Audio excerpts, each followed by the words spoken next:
अब चाहिँ यहाँनिर के भन्छ अरे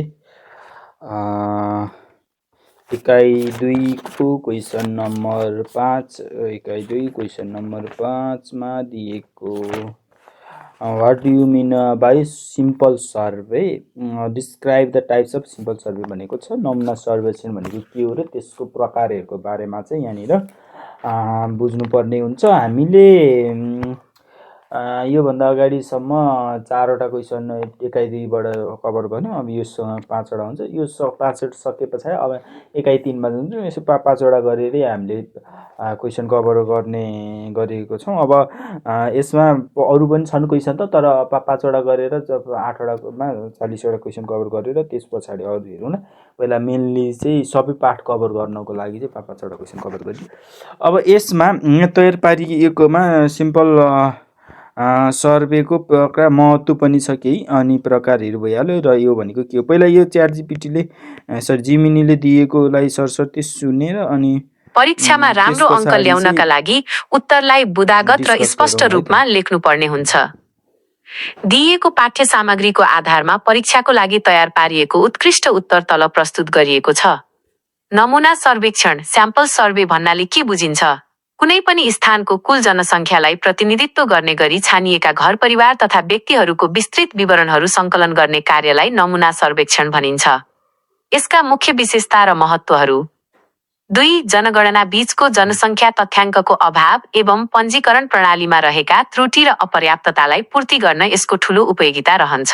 कुल जनसङ्ख्याको सानो अंशलाई मात्र समावेश गरी कम खर्च र छोटो समयमा भरपर्दो तथ्याङ्कहरू सङ्कलन गरिन्छ। यसले जनसङ्ख्याको सङ्ख्यात्मक क्वान्टिटेटिभ विवरणहरूलाई भन्दा गुणात्मक क्वालिटेटिभ विवरणहरूलाई बढी जोड दिएको हुन्छ।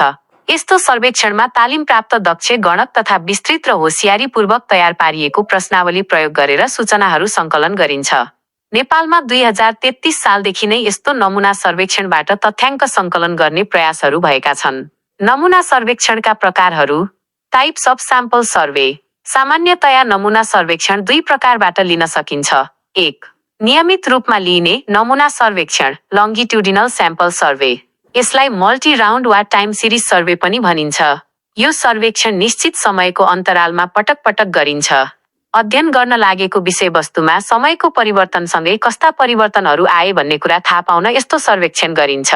पहिलो पटक जुन घर परिवार समावेश गरिएको हुन्छ, केही समय पश्चात पुनः तिनै घर परिवारमा गई तथ्याङ्क सङ्कलन गरिन्छ।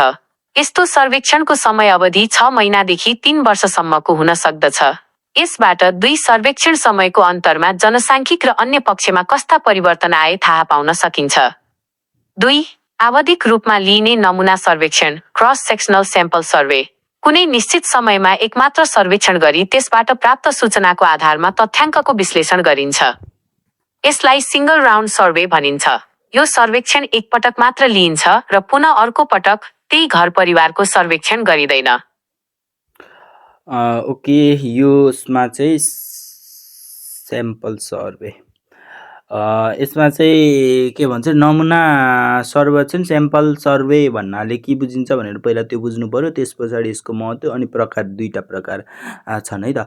अब यसमा पहिला सायद सजिलो छ बुझ्न नै। स्याम्पल सर्वे भनेको चाहिँ केही नमुना छानेर छनौट गरेर त्यसको चाहिँ तथ्याङ्क लिने कार्य भयो। यहाँनिर यसले दिएको अनुसार चाहिँ कुनै पनि स्थानको कुल जनसङ्ख्यालाई प्रतिनिधित्व गर्ने गरी छानिएको घर परिवार तथा व्यक्तिको विस्तृत विवरण सङ्कलन गर्ने कार्यलाई नमुना सर्वेक्षण भन्ने नै रहेछ हैन।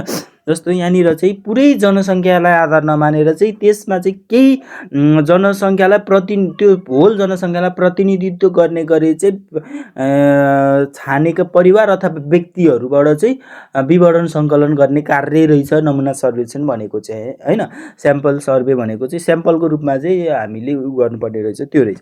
अब त्यसै गरी यसको मुख्य विशेषताहरू चाहिँ के हो र यसको महत्त्वहरू के छ भनेर यहाँ दिएको छ। 2 जनगणना बीचको जनसङ्ख्या तथ्याङ्कको अवस्था एक पञ्जीकरण प्रणालीमा रहेका त्रुटि र अपर्याप्ततालाई पूर्ति गर्न यसको ठूलो उपयोगिता रहन्छ। अब भनिसके पछाडि यहाँ 2 जनगणना बीचको भनेपछि पहिलो जनगणना र दोस्रो जनगणना 10 वर्षमा जनगणना हुनुभएन। अनि त्यो पहिलो र दोस्रो जनगणना बीचमा पनि हामीले नमुना सर्वेक्षणबाट चाहिँ त्यसको त्यो तथ्याङ्कहरूको होइन पञ्जीकरण प्रणालीमा रहेका त्रुटिहरू केही पत्ता लगाउने अपर्याप्ततालाई पूर्ति गर्नको लागि चाहिँ हाम्रो यसको चाहिँ उपयोगिता रहेछ भनिसके पछाडि समय समयमा हामीले जनगणना त एकचोटि गरिसके पछाडि त्यसको बिचमा पनि चाहिँ हामीले नमुना सर्वेक्षण गर्न सकिने रहेछौँ, त्यसरी बुझौँ। त्यस पछाडि कुल जनसङ्ख्याको सानो अंशलाई मात्र समावेश गर्न खर्च कम र छोटो समयमा भरपर्दो तथ्याङ्कलाई सङ्कलन गरिन्छ भनिसके पछाडि के रहेछ भने पुरै जनसङ्ख्यालाई लिनु परेन, केही सानो जनसङ्ख्या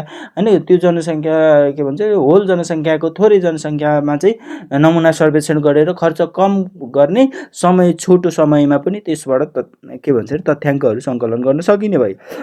अब यसले चाहिँ जनसङ्ख्याको सङ्ख्यात्मक भन्दा पनि सङ्ख्यात्मक विवरणलाई भन्दा पनि गुणात्मक विवरणहरूलाई बढी जोड दिन्छ भनिसकेपछि के रहेछ त भन्दाखेरि धेरै जनसङ्ख्याको तथ्याङ्क सङ्कलन गर्नुभन्दा पनि थोरै जनसङ्ख्याको सङ्कलन गर्ने, तर अब त्यो होल जनसङ्ख्याको प्रतिनिधित्व गर्ने गरी चाहिँ जनसङ्ख्या को के भन्छ व्यक्तिहरूको छनौट गरेर उनीहरूको विवरण सङ्कलन गर्ने कार्य एकदम गुणस्तरीय रूपमा गर्ने खालको कुराहरू पनि भयो होइन। यसले चाहिँ विशेष गरी चाहिँ गुणात्मक भनेको चाहिँ गुणस्तरीय विवरणहरू सङ्कलन गर्ने धेरै मात्रामा भन्दा पनि भनेर चाहिँ बुझाउँछ। यस्तो सर्वेक्षणमा तालिम प्राप्त दक्ष गणक तथा विस्तृत र होसियारीपूर्वक तयारी पारिएको प्रश्नावली प्रयोग गरेर सूचनाहरू सङ्कलन गरिनेछ भनिसके पछाडि के छ भने तालिम प्राप्त दक्ष गणकहरूबाट चाहिँ विस्तृत रूपमा अब प्रश्नावली होसियार रूपमा चाहिँ के भन्छ प्रश्नावलीहरू तयार गरेर सूचनाहरू सङ्कलन गर्ने, प्रश्न सोध्ने, त्यस पछाडि सूचनाहरू त्यहाँबाट सङ्कलन गर्ने कार्य एकदम दक्ष तालिम प्राप्त व्यक्तिहरूबाट चाहिँ गर्ने कुरा भइहाल्यो। त्यस पछाडि गएर नेपालमा चाहिँ 2033 सालदेखि नै यस्तो नमुना सर्वेक्षणबाट तथ्याङ्क सङ्कलन गर्ने प्रयासहरू भएका छन् भनेर चाहिँ 33 साललाई याद गर्नु पर्यो। 33 सालदेखि चाहिँ नमुना सर्वेक्षणबाट तथ्याङ्क सङ्कलन गर्ने प्रयासहरू भइरहेका रहेछन्। त्यस पछाडि नमुना सर्वेक्षणका प्रकारहरूलाई टाइप्स अफ स्याम्पल सर्वेमा चाहिँ के भन्छ त भने सामान्य नमुना सर्वेक्षण दुई प्रकारमा लिन सकिन्छ। एउटा चाहिँ भयो नियमित रूपमा लिने नमुना सर्वेक्षण, एउटा नियमित रूपमा लिन सकिन्छ, अर्को अत्यावधिक रूपमा लिने नमुना सर्वेक्षण के छ के अरे आवधिक रूपमा लिने नमुना सर्वेक्षण भन्ने भयो। अब नियमित रूपमा लिने नमुना सर्वेक्षण यसलाई चाहिँ मल्टी राउन्ड अफ वा टाइम सिरिज सर्वे पनि भनिने रहेछ। मल्टी राउन्ड अथवा टाइम सिरिज सर्वे भनेको चाहिँ यो चाहिँ कस्तो हो नि, मल्टी राउन्ड भन्ने यसमा चाहिँ कस्तो हो नि जस्तो पहिलो के भन्छ अरे जनगणनादेखि दोस्रो जनगणनासम्म चाहिँ बिचमा पटक पटक चाहिँ हामीले लिने भएन, मल्टी राउन्ड भयो क्या होइन, धेरै पटक लिने भएर मल्टी राउन्ड हो, नियमित रूपमा लिने कार्य भयो। त्यो भएर त्यसरी बुझौँ। त्यस पछाडि यो सर्वेक्षण नियमित समयको अन्तरालमा पटक पटक गरिन्छ यहाँ भनिहाल्यो, यसले नियमित रूपमा पटक पटक गरिने भयो, त्यही भएर पनि हामीले यसलाई मल्टी राउन्ड भनेर बुझ्यौँ, त्यसरी सजिलो हुन्छ। अध्ययन गर्न लागेको विषयवस्तुमा समयको परिवर्तनसँगै कस्तो परिवर्तनहरू आए भन्ने कुरा थाहा पाउन यस्तो सर्वेक्षण गरिन्छ। बिचमा कस्तो परिवर्तनहरू भयो भनेर चाहिँ हामीले बुझ्नको लागि यो सर्वेक्षणको हामीले युज गर्नुभयो। त्यस पछाडि पहिलो पटकको जुन घर परिवार समावेश गरिएको हुन्छ केही समय पश्चात पुनः तिनै घर परिवारमा चाहिँ गई तथ्याङ्क सङ्कलन गर्ने। पहिलो पटक एकचोटि तथ्याङ्क सङ्कलन गर्ने, त्यस पछाडि के परिवर्तन भयो भने फेरि पटक चाहिँ त्यही घर परिवारमा गएर चाहिँ तथ्याङ्क सङ्कलन गर्ने कार्य गरिने रहेछ होइन। त्यस पछाडि गएर यस्तो सर्वेक्षणको समय अवधि 6 महिनादेखि 3 वर्षसम्मको हुन सक्ने रहेछ होइन। अनि त्यस पछाडि यसबाट 2 वर्ष सर्वेक्षण समयको अन्तराल जनसाङ्ख्यिकी र अन्य पक्षमा कस्तो परिवर्तन आए थाहा पाउन सकिने रहेछ भनेपछि 2 सर्वेक्षण बिचको समय अन्तरालमा चाहिँ के कस्तो परिवर्तनहरू भयो भने थाहा पाउन सकिने रहेछ। त्यसपछि अत्यावधिक रूपमा लिने नमुना सर्वेक्षण क्रस सेक्सनल स्याम्पल सर्वेमा चाहिँ कुनै निश्चित समयमा एक मात्र सर्वेक्षण गरी त्यसबाट प्राप्त सूचनाका आधारमा तथ्याङ्कको विश्लेषण गरिन्छ भनेपछि यसमा चाहिँ पटक पटक गरिने भएन, एकपल्ट मात्र गरिने भयो, कुनै एक निश्चित समयमा एकपटक मात्र नमुना सर्वेक्षण गरेर लिने भयो। यो चाहिँ यसलाई चाहिँ सिङ्गल राउन्ड सर्वे भनिन्छ। यस अहिलेको चाहिँ मल्टी राउन्ड सर्वे थियो, यसले चाहिँ सिङ्गल राउन्ड सर्वे हो। यो सर्वेक्षण एकपटक मात्र लिन्छ र पुनः अर्को पटक घर परिवारको सर्वेक्षण गरिँदैन। एकपटक मात्र लिने भयो त्यो घर परिवारको अर्को पटक चाहिँ फेरि त्यो घर परिवारको सर्वेक्षण नगरिने रहेछ है। ल यति भयो। यसमा हामीले मेनली बुझ्नुपर्ने भनेको यसमा नमुना सर्वेक्षणको बारेमा त पहिलो भिडियोमा नै भइसकेको थियो, त्यो क्लियर छ। त्यस पछाडि हामीले प्रकारहरूमा चाहिँ नियमित रूपमा लिने नमुना सर्वेक्षण र आवधिक रूपमा लिने नमुना सर्वेक्षण, दुई खालको नमुना सर्वेक्षण हुन्छ। नियमित रूपमा चाहिँ पटक पटक लिने भयो, मल्टी राउन्ड सर्वे भयो भने यसमा चाहिँ सिङ्गल राउन्ड सर्वे एकपटक मात्र लिने। एकै घर परिवारकोलाई चाहिँ एकपटक लिइसके पछाडि फेरि 6 महिना पछाडि फेरि त्यही घर परिवारमा लिँदै त्यो के भन्छ तथ्याङ्कहरू सङ्कलन गरिने कार्य गरिन्छ। नियमित रूपमा नमुना सर्वेक्षण गर्दाखेरि अब त्यो चाहिँ आवधिक रूपमा गर्नेलाई चाहिँ एकपटक त्यो घर परिवारको विवरण सङ्कलन गरेपछि अर्को पटक त्यो गरिँदैन, त्यो विवरण सङ्कलन गरिँदैन। ल यही नै कुरा भयो। 5 नम्बरको क्वेसनको पनि अब यो सक्यो, यो एकाइ नै भयो, सकिसकेको छ। अब अर्को एकाइ 3मा के छ त्यो अर्को नेक्स्ट भिडियोमा हामीले डिस्कस गरौँला। थ्याङ्क यू, धन्यवाद है त।